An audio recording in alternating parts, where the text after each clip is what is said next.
নমস্কার, আমি শুভাশিস। আমাদের একটা গল্প হোক ইউটিউব চ্যানেলে আপনাদের স্বাগত। আজকের গল্প মানিক বন্দ্যোপাধ্যায়ের কাহিনী অবলম্বনে কুষ্ঠ রোগীর বউ। গল্প পাঠে এবং সমগ্র পরিচালনায় আমি শুভাশিস, বিশেষ সহায়তায় দেবযানী, পোস্টার এবং সাউন্ড এফেক্ট শুভ। কোনো নৈসর্গিক কারণ থাকে কি না ভগবান জানেন। মাঝে মাঝে মানুষের কথা আশ্চর্য রকম ফলিয়া যায়। সমবেত ইচ্ছা শক্তির মর্যাদা দেবার জন্য ভগবান বিনিদ্র রজনী যাপন করেন না। মানুষের মর্মাহত অভিশাপের অর্থ জ্বালাময় অক্ষমতা ঘোষণা করার অতিরিক্ত আর কিছুই নয়। তবু মাঝে মাঝে প্রতিফল ফলিয়া যায়, বিষাক্ত এবং ভীষণ। একথা কে না জানে যে পরের টাকা ঘরে আনার নাম অর্থ উপার্জন, এবং এই কাজটা বড় স্কেলে করিতে পারার নাম বড়লোক হওয়া। পকেট হইতে চুপি চুপি হারাইয়া গিয়া যেটি পথের ধারে আবর্জনার তলে আত্মগোপন করিয়া থাকে, সেটি ছাড়া নারীর মতো মালিকহীন টাকাও পৃথিবীতে নাই। কম এবং বেশি অর্থ উপার্জনের উপায় তাই একেবারে নির্ধারিত হইয়া আছে। কপালের ঘাম আর মস্তিষ্কের শয়তানি। কারো ক্ষতি না করিয়া জগতে নিরীহ এবং সাধারণ হইয়া বাঁচিতে চাও, কপালে 500 ফোঁটা ঘামের বিনিময়ে একটি মুদ্রা উপার্জন করো। সকলে পিঠ চাপড়াইয়া আশীর্বাদ করিবে, কিন্তু বড়লোক যদি হইতে চাও, মানুষকে ঠকাও, সকলের সর্বনাশ করো। তোমার জন্মগ্রহণের আগে পৃথিবীর সমস্ত টাকা মানুষ নিজের মধ্যে ভাগ করিয়া দখল করিয়া আছে। ছলে বলে কৌশলে যেভাবে পারো তাহাদের সিন্ধুক খালি করিয়া নিজের নামে ব্যাংকে জমাও। মানুষ পায়ে ধরিয়া কাঁদিতে কাঁদিতে অভিশাপ দিবে। ধনী হইবার এছাড়া দ্বিতীয় পন্থা নাই। সুতরাং বলিতে হয়, যতীনের বাবা অনন্যপায় হইয়া অনেকগুলো মানুষের সর্বনাশ করিয়া কিছু টাকা করিয়াছিল। সকলের উপকার করিয়া টাকা করিবার উপায় থাকিলে এমন কাজ সে কখনো করিত না। তাই জীবনের আনাচে কানাচে তাহার যে অভিশাপ এবং ঈর্ষার বোঝা জমিয়াছিল, সেই জন্য তাহাকে সম্পূর্ণরূপে দায়ী করা চলে না। তবুও সংসারের চিরকাল পুণ্যের জয় এবং পাপের পরাজয় হইয়া থাকে। একথা প্রমাণ করিবার জন্য যেন বাপের জমা করা টাকাগুলো হাতে পাইয়া ভালো করিয়া ভোগ করিতে পারার আগেই মাত্র 28 বছর বয়সে যতীনের হাতে কুষ্ঠরোগের আবির্ভাব ঘটিল। লোকে যা বলিয়াছিল অবিকল তাহাই, একেবারে কুষ্ঠ ব্যাধি। মহাশ্বেতা একদিন স্বামীকে বলিল, তোমার আঙুলে কি হয়েছে? কি জানি, একটা ফুসকুড়ির মতো উঠেছিল। মহাশ্বেতা আঙুলটা নাড়িয়া চাড়িয়া দেখিয়া বলিল, না, ফুসকুড়ি নয়, চারদিকটা লাল লাল হয়েছে। আঙুলটা কেমন অসার অসার লাগছে সীতা। একটু টিনচার আয়োডিন লাগিয়ে দেব, নয়তো বলো একটু চুমু খেয়ে দিচ্ছি, এক চুমুতেই ছেড়ে যাবে। আঙুলটা চুম্বন করিয়া মহাশ্বেতা হাসিল। পুরুষ মানুষের আঙুল তো নয়, উর্বশী মেনকার কাছ থেকে যেন ধার করেছ বাবা। মানুষের আঙুলের রং পর্যন্ত এমন টুকটুকে হয়, রক্ত যেন ফেটে পড়ছে। আঙুলটি যে হাতে লাগানো ছিল, স্বামীর সে হাতটি মহাশ্বেতা নিজের গলায় জড়াইয়া দিল। জীবনে সে কথা সে বহুবার বলিয়াছে, আজ আরেকবার সে কথাই বলিল। এই তোমার ভারী অন্যায় হয়েছে, তা জানো? তুমি সুন্দর বলে তো আমার ধাঁধা লাগে। তোমাকে ভালোবাসি না তোমার চেহারা কি ভালোবাসি বুঝতেই পারি না। শুধু কি তাই গো? তবে আর ভাবনা কি ছিল? দিনরাত কিরকম ভাবনায় থাকি তোমার, তাহলে টের পেতে। ঈর্ষায় জ্বলে পুড়ে মরি যে। তারপর আরো কিছুকাল বোঝা গেল না। শুধু আঙুল নয়, যতীনের হাতে 2-3 জায়গায় তামার মতো গোলাকার কয়েকটা তামাটে দাগ যখন দেখা দিল, তখনও নয়। মহাশ্বেতার শুধু মনে হইল যতীনের শরীরটা বুঝি ভালো যাইতেছে না। গায়ের রংটা তাহার রক্ত খারাপ হইবার জন্য কিছুটা নিষ্প্রভ হইয়া আসিয়াছে। একটা টনিক খাওয়া দরকার। দেখো, তুমি একটা টনিক খাও। টনিক খেয়ে কি হবে? খাও না, শরীরটা যদি একটু সারি। যতীন টনিক খাইল, কিন্তু টনিকে এ ব্যাধির কিছু হইবার নয়। ক্রমে আরো কয়েকটা আঙুল তাহার ফুসকুড়ি দেখা দিল। শরীরের চামড়া আরো কর্কশ, আরো মরা মরা দেখাইতে লাগিল। চোখের কোল এবং ঠোঁট কেমন একটা অস্বাস্থ্যকর মৃত মাংসের রূপ লইয়া অল্প অল্প ফুটিয়া উঠিল। স্পর্শ অনুভব করিবার শক্তি তাহার ক্ষীণ হইয়া আসিল। চিমটি কাটিলে তাহার যেন আর তেমন বোধ হয় না। দিবারাত্র একটা ভোতা অস্বাস্থ্যকর অনুভূতি তাহাকে বিষণ্ণ ও খিটখিটে করিয়া রাখিল, এবং সকলের আগে যে ছোট একটা ফুসকুড়িকে মহাশ্বেতা চুম্বন করিয়া 3-4 আয়োডিন লাগাইয়া দিয়াছিল, সেই আঙুলেই তাহার পচন ধরিল প্রথম।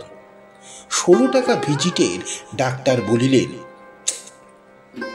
আপনাকে বলছে সংকোচ হচ্ছে, আপনার কুষ্ঠ হয়েছে।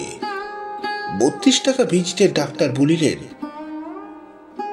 টাইপটা খারাপ, একেবারে সেরে উঠতে সময় নেবে। সেরে তাহলে যাবে ডাক্তারবাবু? যাবে না কেন?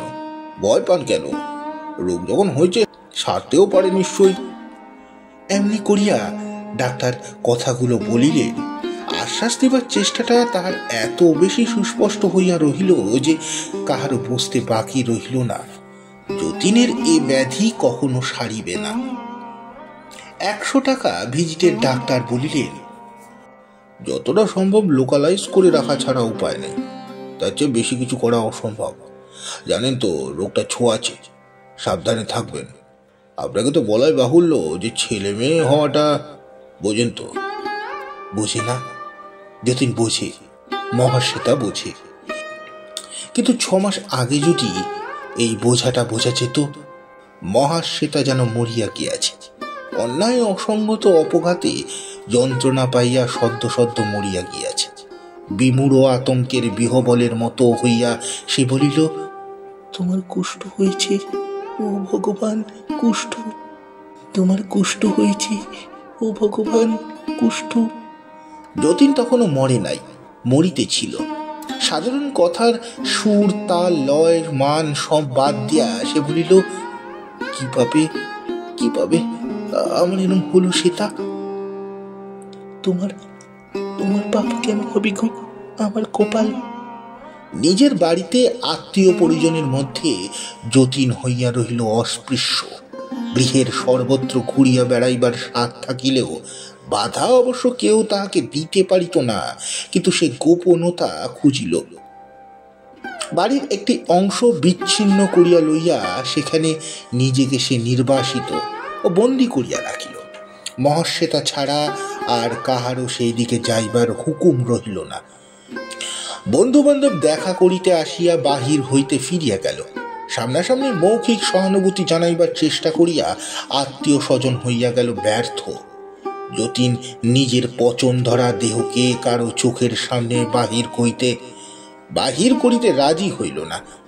নিজের ঘরে সে রেডিও বসাইল, স্তূপাকার বই আনিয়া জমা করিল, ফোন বসাইয়া বাড়ির অন্য অংশ এবং বাহিরের জগতের সঙ্গে একটা অস্পষ্ট চাপা সংযোগ স্থাপন করিয়া রইল। জীবনযাপনের প্রথার আকস্মিক পরিবর্তন ও বিপর্যয়ের সীমা পরিসীমা রহিল না। পৃথিবীর সমস্ত মানুষকে বর্জন করিলেও মহাশ্বেতাকে সে কিন্তু ছাড়িতে পারিল না। নিকটতম আত্মীয়ের দৃষ্টিকে পর্যন্ত পরিহার করিয়া বাঁচিয়া থাকার মতো মনের জোরে সে কোথা হইতে সংগ্রহ করিতে পারিল বলা যায় না, কিন্তু মহাশ্বেতার সম্বন্ধে সে শিশুর মতোই দুর্বল চিত্ত হইয়া রহিল। আপনার সংক্রামক ব্যাধিটিকে আপনার দেহের মধ্যে সংহত করিয়া রাখিয়া মৃত্যু পর্যন্ত টানিয়া লইয়া গিয়া চিতার আগুনে ভস্ম করিয়া ফেলিবার যে অনমনীয় প্রতিজ্ঞা সে অক্ষরে অক্ষরে পালন করিয়া চলিল। মনে হইল মহাশ্বেতাকে সে বুঝি তাহার সেই আত্মপ্রতিশ্রুতির অন্তর্গত করে নাই। আত্মীয় পর সকলের জন্য সাবধান হইতে গিয়া মহাশ্বেতার বিপদের কথাটা সে ভুলিয়া গিয়াছে। জীবনটা এতকাল ভাগাভাগি করিয়া আসিয়াছে বলিয়া দেহের এই কদর্য রোগের ভাগটাও মহাশ্বেতাকে যদি আজ গ্রহণ করিতে হয়, তার যেন কিছুই বলিবার নাই। স্ত্রীকে সে সর্বদা কাছে ডাকে, সব সময় কাছে রাখিবার চেষ্টা করে। কাছে বসিয়া মহাশ্বেতা তার সঙ্গে কথা বলুক, তাকে বই পড়িয়া শোনাক। রেডিওতে ভালো একটা গান বাজিতেছে, পাশাপাশি বসিয়া গান না শুনিলে একা ভালো লাগে না। ফোনে সে কার সঙ্গে কথা বলিবে নম্বরটা খুঁজিয়া বাহির করিয়া কানেকশন লইয়া রিসিভার মহাশ্বেতা তাহার হাতে তুলিয়া দিক। আর তা না হয়তো সে শুধু বসিয়াই থাক, যতীন তাহাকে দেখিবে। মহাশ্বেতা এসব করে। খানিকটা কল বনিয়া যাওয়া মানুষের মতো যতীনের নবজাগ্রত সমস্ত খেয়ালের কাছে সে আত্মসমর্পণ করিয়াছে। যতীন যা বলে নির্বিকার চিত্তে সে তাহাই পালন করিয়া যায়। যতীনের ইচ্ছাকে কখনো সংশোধিত অথবা পরিবর্তন করিবার চেষ্টা করে না। তাহার নিরবিচ্ছিন্ন স্বামীর কথা শুনিয়া চলিবার রকম দেখিলে বুঝিতে পারা যায় না তাহার নিজেরও স্নানাহারের প্রয়োজন আছে, সুস্থ মানুষের সঙ্গলাভের প্রয়োজন আছে, কিছুক্ষণ আপন মনে একা থাকিবারও প্রয়োজন আছে। যতীন খেয়াল করিয়া ছুটি দিলে সে খাইতে যায়। যতীন মনে করাইয়া দিলে বিকালে তাহার একটু বাগানে বেড়ানো হয়। তা না হইলে নিজের কথা একেবারে ভুলিয়া গিয়া যতীনের পরিবর্তনশীল ইচ্ছাকে সে অক্লান্ত তৎপরতার সহিত তৃপ্ত করিয়া চলে, অথচ যাচিয়া সে কিছুই করে না।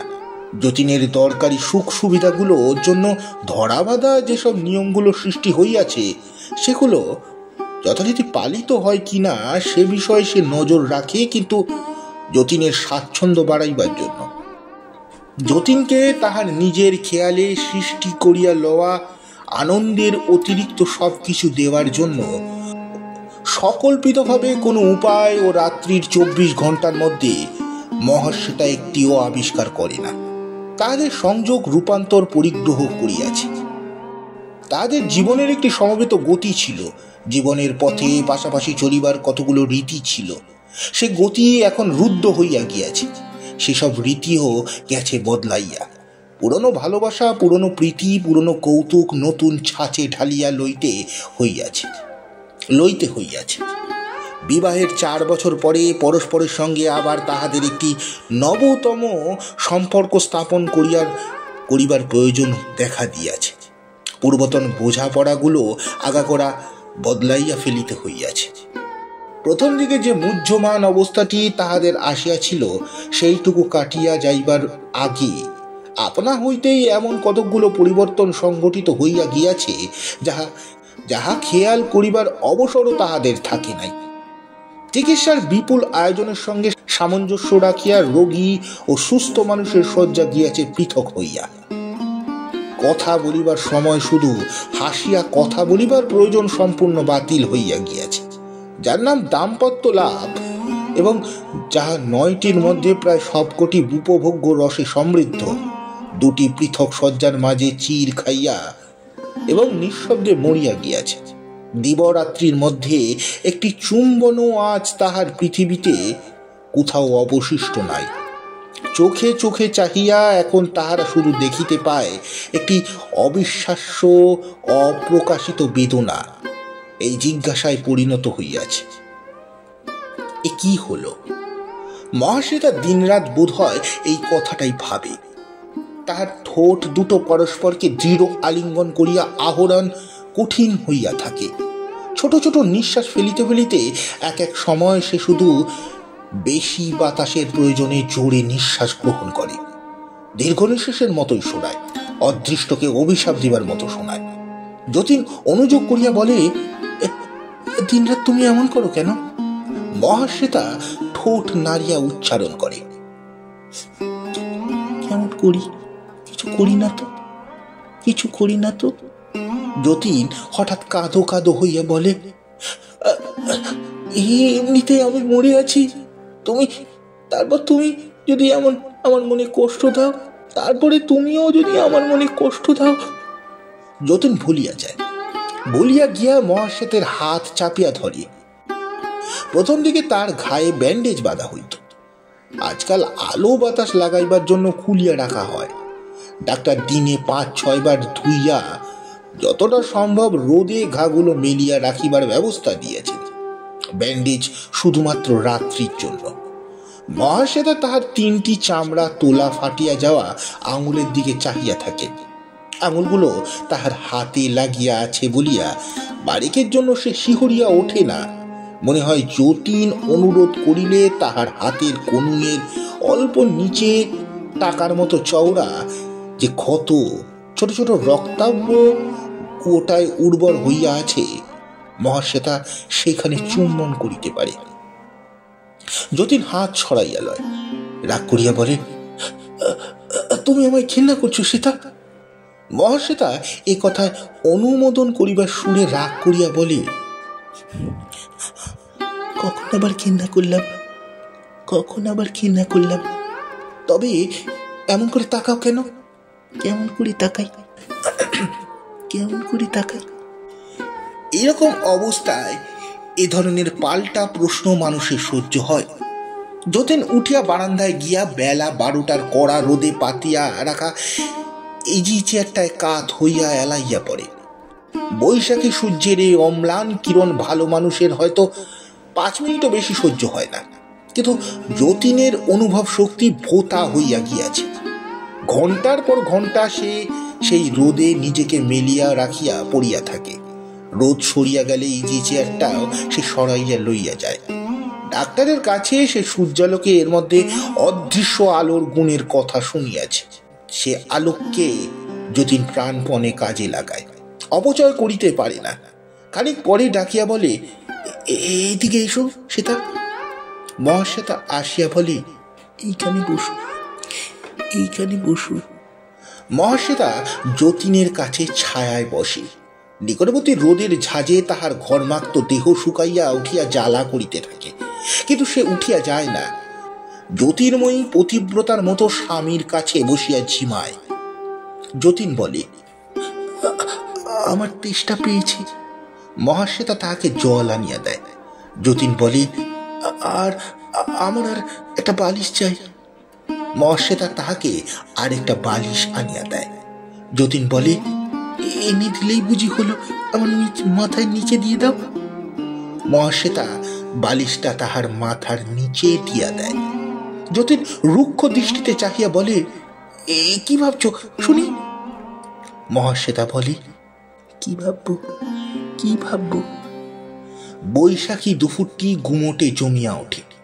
রাত্রে ঘুম ভাঙিয়া মহাশ্বেতা দেখিতে পায় যতীন তাহার বিছানায় উঠিয়া আসিয়াছে।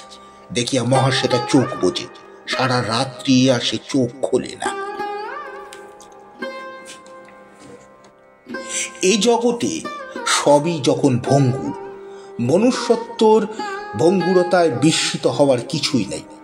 মানুষের সঙ্গে মানুষের স্বভাবও ভাঙে গড়ে।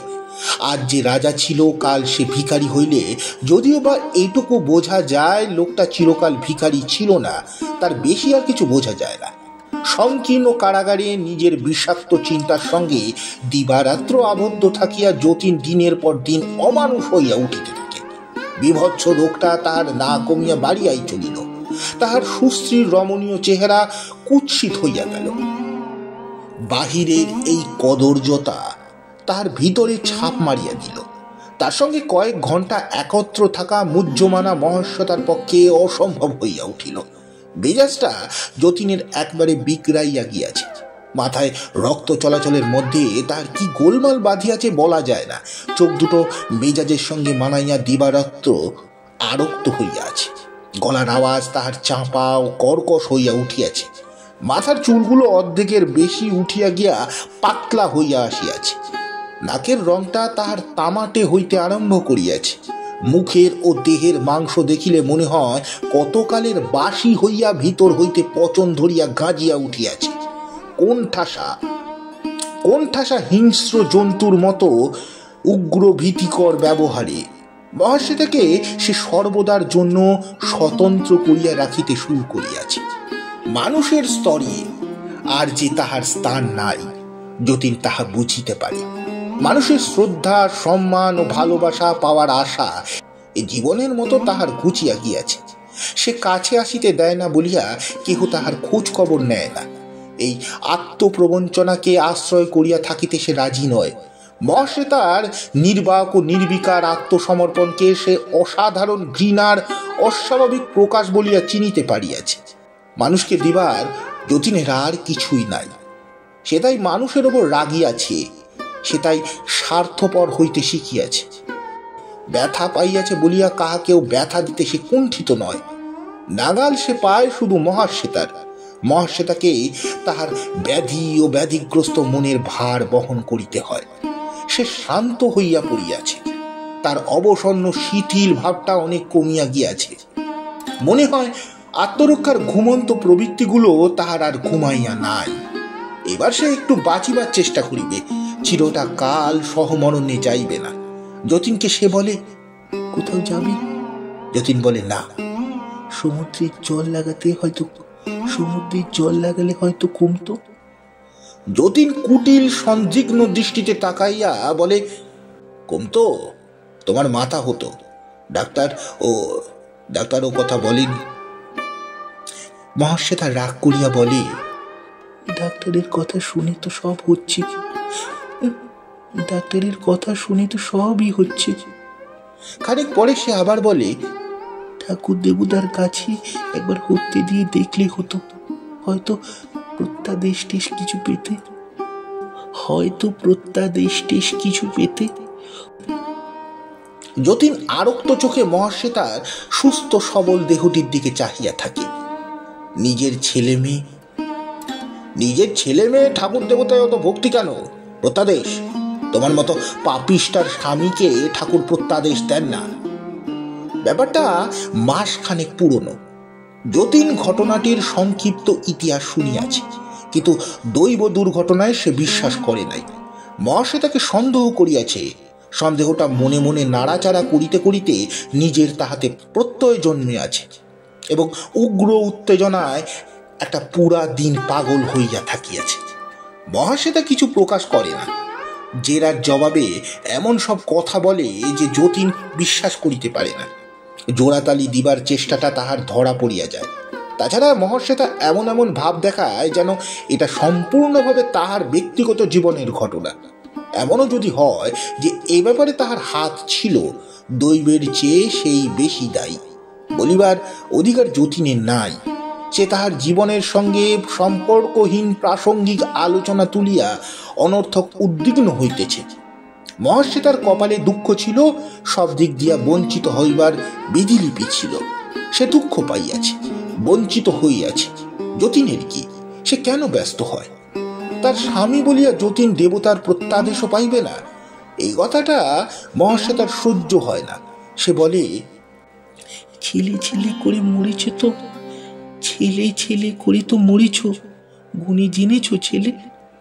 যতীনের চোখে প্রত্যাদেশকারী দৃষ্টি ফুটিয়া ওঠে। ছেলে নয়? ওরা যে বলল ছেলে। আমার চেয়ে ওরা যে বেশি জানে। যতীন তখন আর কিছু বলে না, চুপচাপ ভাবিতে থাকে। পরদিন দুপুরে যতীনের রোদটুকু হরণ করিয়া আকাশ ভরিয়া মেঘ জমিলে মহাশ্বেতাকে খুব কাছে আহ্বান করে। ব্যাকুল বর্ষণ শুরু হইলে হঠাৎ সে বহুদিনের ভুলিয়া যাওয়া অভিমানের সুরে বলে, মেয়ের বুঝি দাম নেই? মহাশ্বেতা অবাক হইয়া বলে, তুমি এখনো সেই কথা ভাবছ? যতীন বলে, কি করছিলে? গলা টিপে তুমি আমায় মারতে পারোনি সেটা না, তাও পেরেছিলে?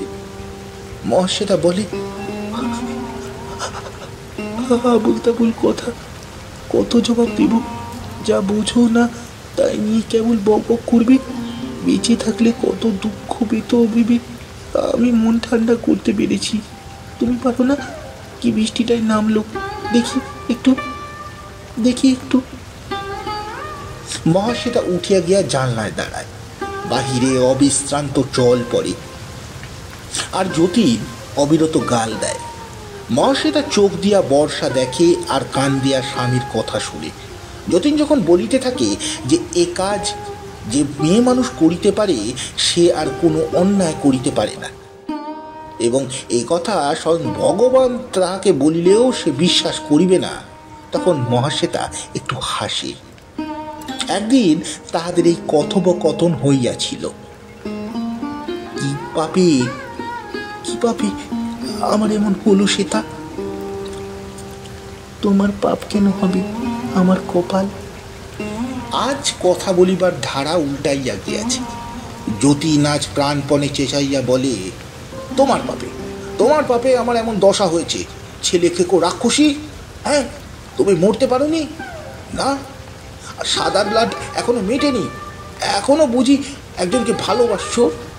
এখনো বুঝি একজন খুব ভালোবাসছে? এই সন্দেহটাই এখন যতীনের আক্রমণ করার প্রধান অস্ত্রে দাঁড়াইয়া গিয়াছে। মহাশ্বেতার মুখ দেখিলে কারো এই কথা মনে হওয়া উচিত নয় যে সে সুখে আছে। যতীনের দেখিবার ভঙ্গি ভিন্ন। মহাশ্বেতার মুখের ম্লানিমা তার চোখে রূপসৌর্যের মতো লাগে।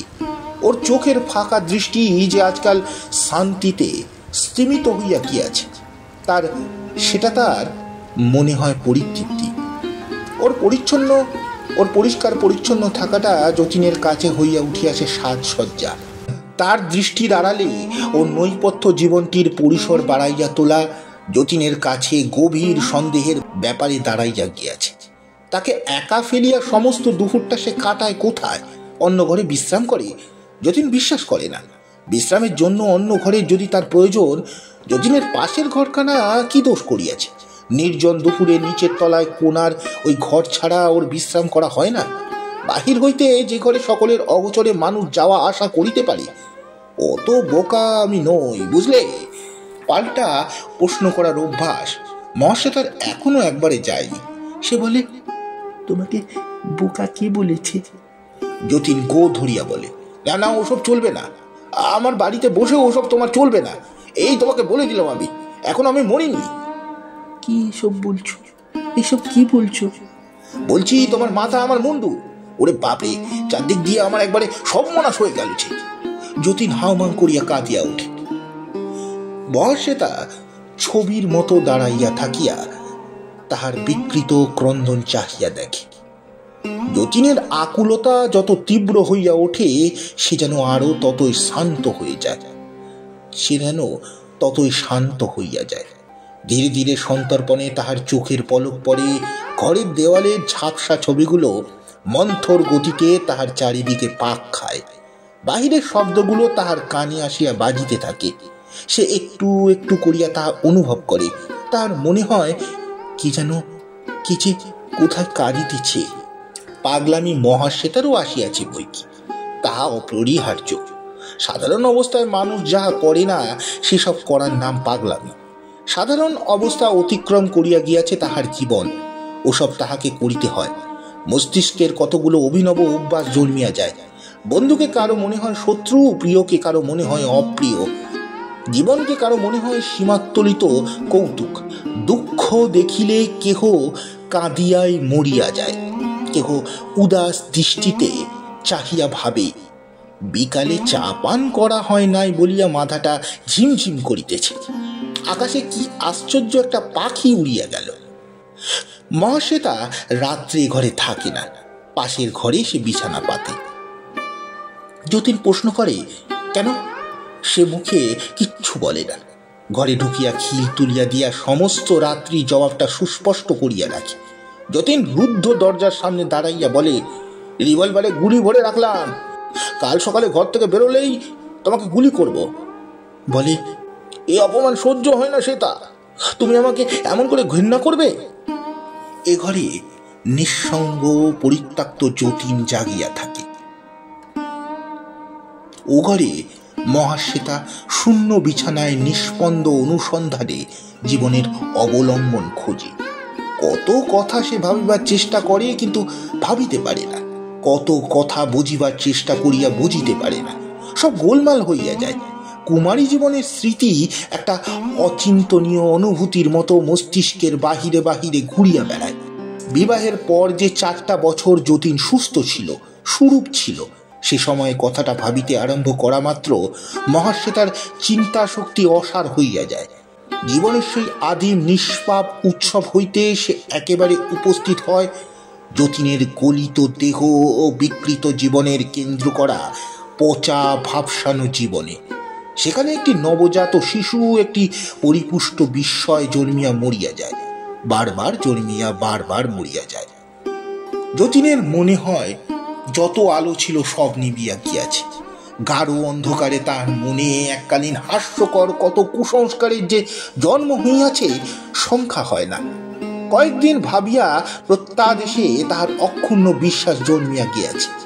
দেবতা একদিন যার কাছে ছিল অলস কল্পনা, ধর্ম ছিল বার্ধক্যের ক্ষতিপূরণ, জ্ঞান ছিল অনমনীয় যুক্তি, আজ সে আশা করিতে আরম্ভ করিয়াছে দেবতার যদি দয়া হয় হয়তো আবার সুস্থ হইয়া ওঠেবার পথ দেবতাই তাহাকে বলিয়া দিবেন। কিন্তু কোন দেবতা? তারকেশ্বর, বৈদ্যনাথ, কামাখ্যা? কোথায় তাহার প্রত্যাদেশ আসিবে? যতীন নিজে ভাবিয়া ঠিক করিতে পারে না। মহাশ্বেতাকে এসে পরামর্শ করিতে ডাকে। কোথায় গিয়ে হতে দেওয়া হলে ভালো হতো সেটা?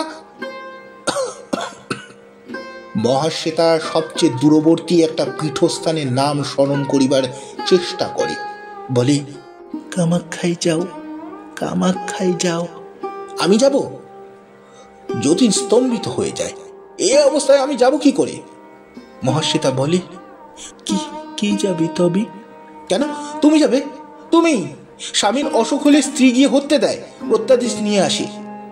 মহাশ্বেতা বলে, আমি গেলে প্রত্যাদেশ পাবো না। ঠাকুর দেবতায় আমার বিশ্বাস নেই।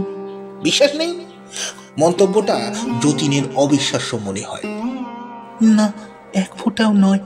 করতে দেবার কথা ভাবলে আমার হাসি আসে। যতীন রাগিয়া ওঠে। তা পাবে কেন? হাসি তো পাবেই। হাসি নিয়েই যে মেতে আছো।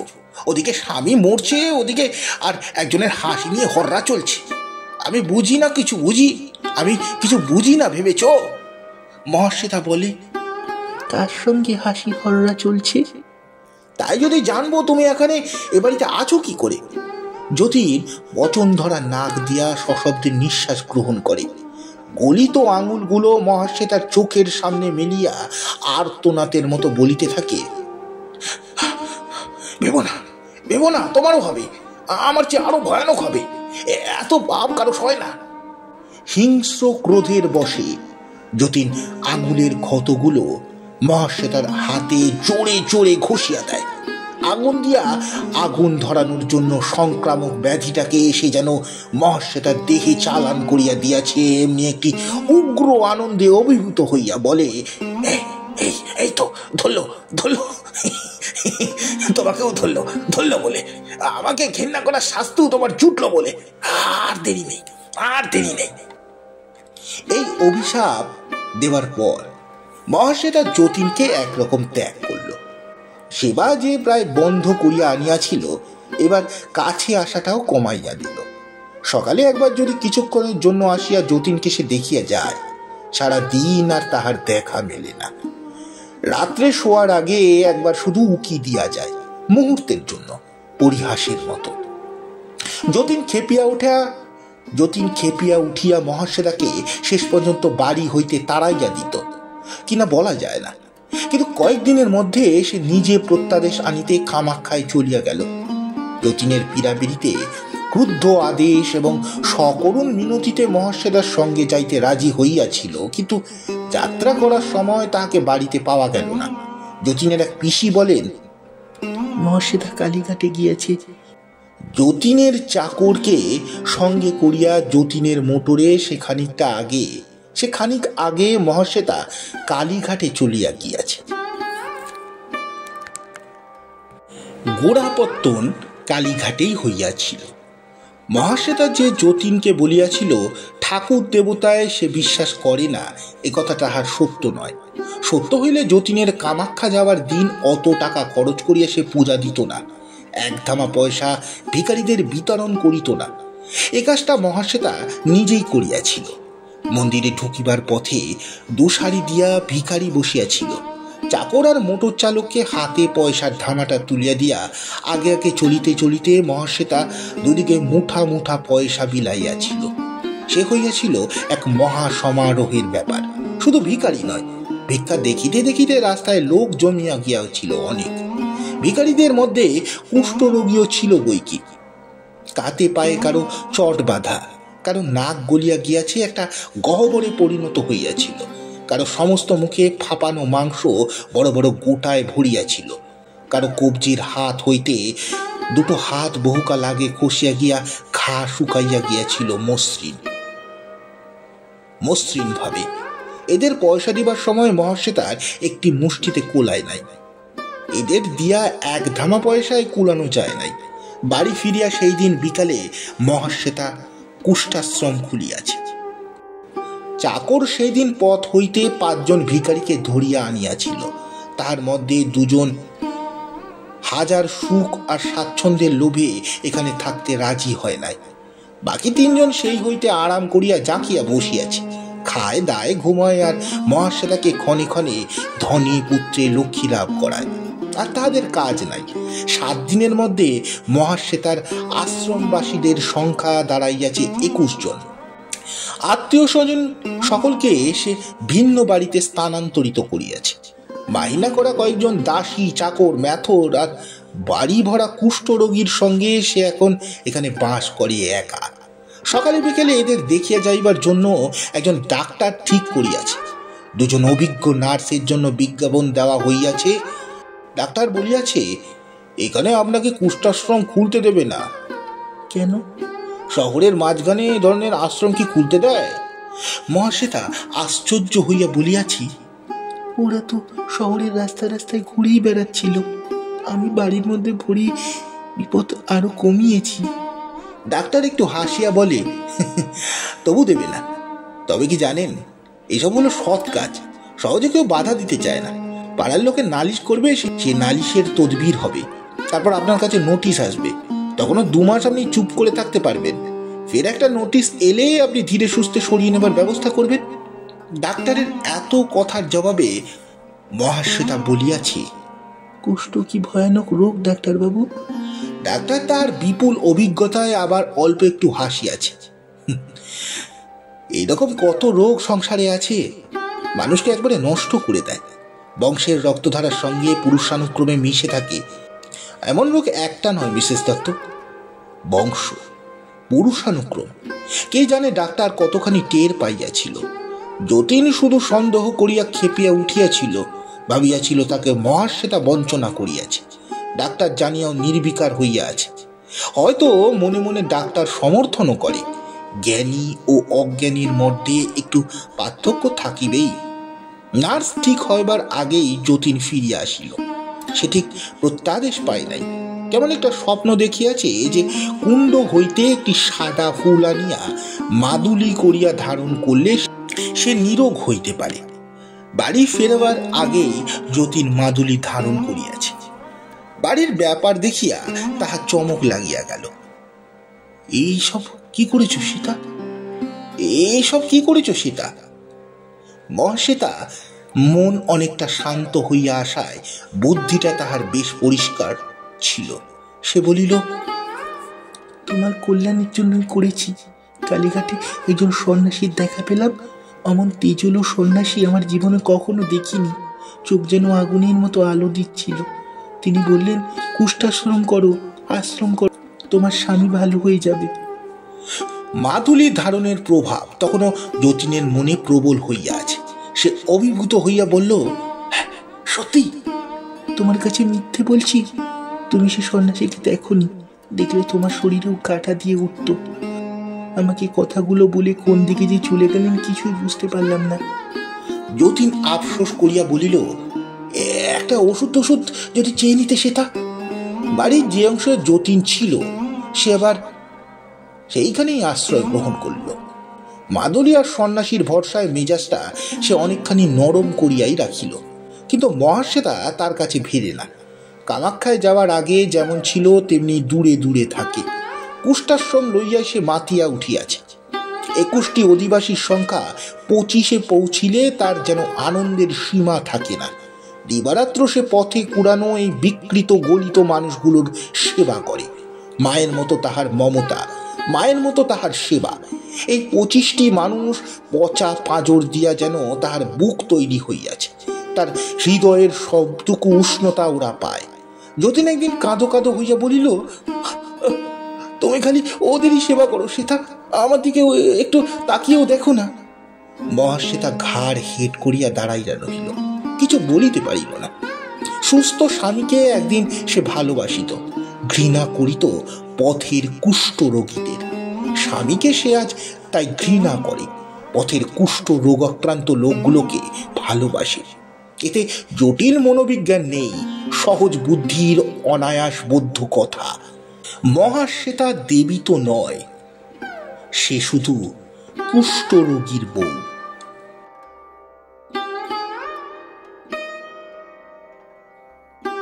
সমাপ্ত। গল্পটি আপনাদের কেমন লাগলো অবশ্যই জানাবেন। গল্পটি ভালো লাগলে লাইক, কমেন্ট, সাবস্ক্রাইব ও শেয়ার করতে ভুলবেন না। নমস্কার।